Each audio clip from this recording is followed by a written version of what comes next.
Hey, Peter here from Comfort Zone. People often wonder why they pay a bit extra to get us to do the job, but you can see there I've just pumped that. I haven't actually tidied that up yet, but I wanted to show you before I tidied it up. That's what it looks like. And if I just get a stick and I'll just show you, I'll just come down here, right? If we just give that a brush over with the joists there, you can just see that's the tops of the joists right there, right?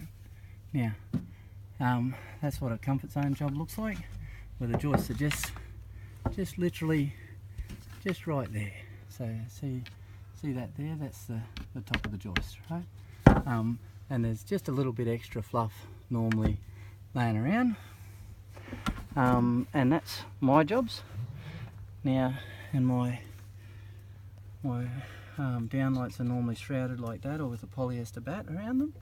But this here on the left side, this is a job that was done by one of my competitors, and I'll just turn on my headlamp, and you can see over here.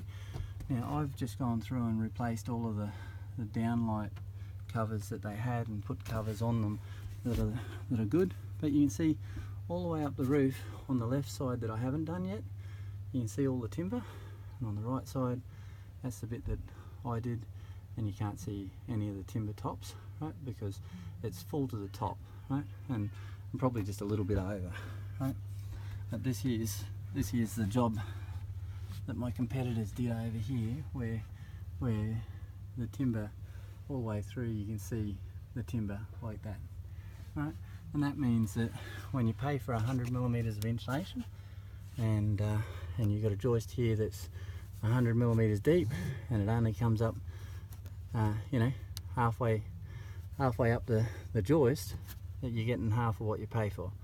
And so yeah, that's the difference between a Comfort Zone job and some of my competitors. And my offside is actually right up around the corner there at the moment, doing a little bit up there, and there's a downlight up there that they've actually pumped over the top of and covered totally, and it's quite dangerous. That would have been a critical fault for me, if any of my guys had done that. Anyway, alright, I'll leave you with it. I'll get back to the job.